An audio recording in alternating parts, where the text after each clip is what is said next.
Vieną žodį. Tai gyvuoja.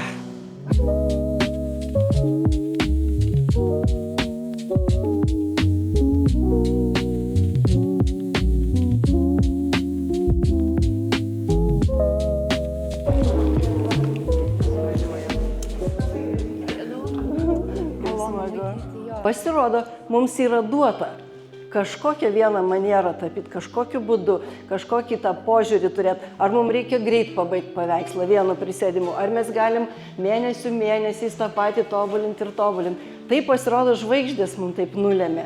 Čia ne tai, kad mūsų trūkumai, jeigu mes negalim kitaip, o mes turim puoselėti būtent savo tą kaip privalumą. Ta bruožą, kuris mums duotas, kuris savaime vyksta, mes jį galime tobulinti ir tuo būti stiprus. Tai štai, iškilmingai pradedu šitą mūsų šventę. Man ir pati aplinka, visas fonas, grafičiai, numestas žaislas rodo tai, kad jisai turėjo ne savo noro atsisakyti vaikystės žaislų, pasakų pasaulio.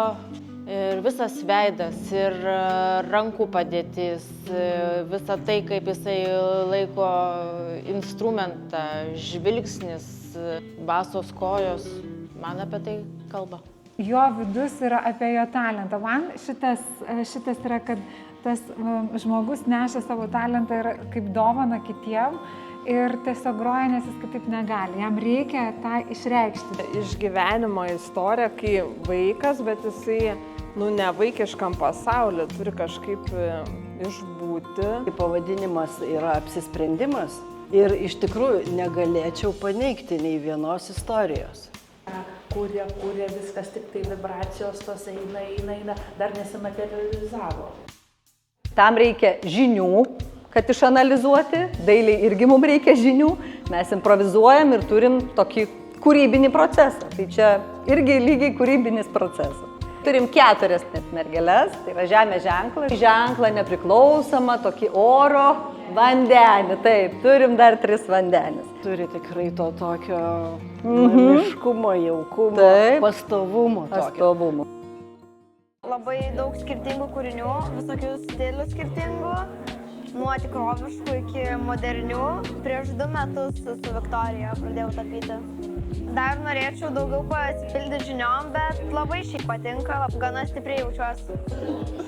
Aš tokia atsipūtus jaučiuosi. Iš tiesų, kai Viktorija pasakė apie tą parodą, aš net pernelyg nesukau galvos, kokius paveikslus atvežti, nes jų turiu labai daug pritapius ir kas papuolė po ranka, tą ir atvežiu. Ir tas potėpio lengvumas, gal aš nemoku lysti detalės ir aš ten turbūt labai pavargčiau nuo to, neturėčiau kantrybės.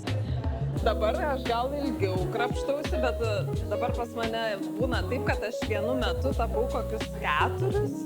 Man atsibosta, aš padedu į šalį, paimu naują drobę. Pirmiausia, pradėjau nuo mezginių, po to sekė nėriniai, po to gėlės ir gamta. Ir kai netekau savo vyro, tada supratau, kad reikia rasti kažkokią ramybę ir perteikti ją piešiniuose, spalvose, pajusti tą gamtos grožį toliau, tęsti piešiniuose. Atvykus gyventi į Vilnių, pradėjau lankyti paskaitas pas Viktoriją. Paskutiniu laiku jau noriu ir stengiuosi tapyti savaip. Aš tai galvau, kad aš niekada negaliu tapyti ir niekada negaliu to daryti, bet pasirodo visai neblogai sekasi. Man kartais, kai žiūriu savo paveikslus, atrodo, kad kažkas į mane įsikūnijo. Ta prasme, kad tai ne aš dariau. Kad atėjo pas Viktoriją Ievos kūnas, bet ten kažkas viduj kitko, patapė, grįžo namo, Ieva sako, o, matai, kaip padarėjai. Tai jausmas visą laiką fainas, kai aš kiekvienam žmogui, mano tokia žinutė būtų, kad nereikia abejoti savimi. Ir jeigu galvoji, kad tu kažko tai negali, tai blogai galvoji, nes mes galim beveik viską. Tai neabejokit savimi ir darykit tai, ką nori daryti. 1, 2.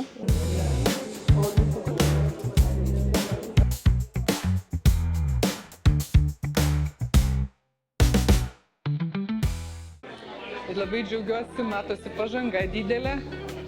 Ir labai dėkui už tai Viktorijai. Žiūriu, kaip kiti greitai progresuoja, nes yra žmonių, kurie pradėjo piešti prieš tik kelis metus ir žiūriu, labai gerų darbų pateikė į parodą. Kaip ir savų veidų daug, tai nežinau, palaikymo komanda. Puiku.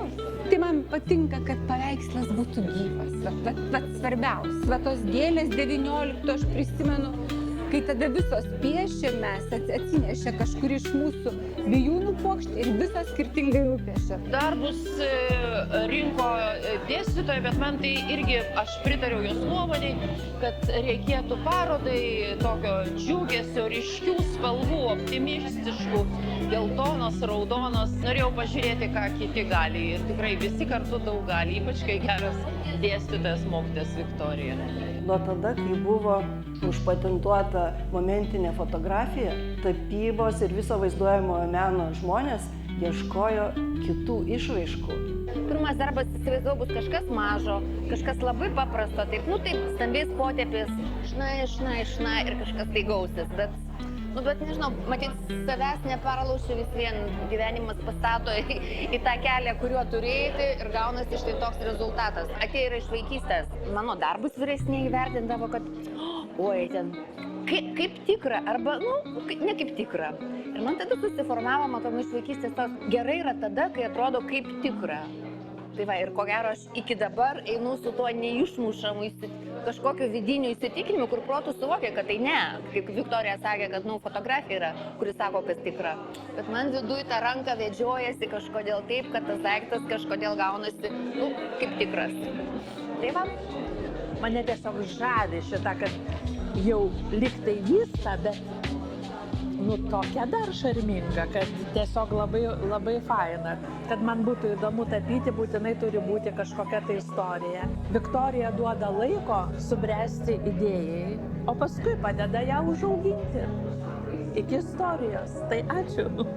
Gyvuokite, klestėkite savo baigiantis 12 metus. Nuoširdžiausios sėkmės.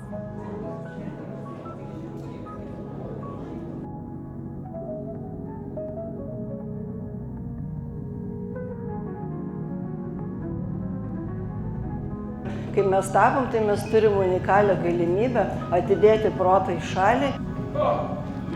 Gerai. Paskutinis akcentas. Ačiū.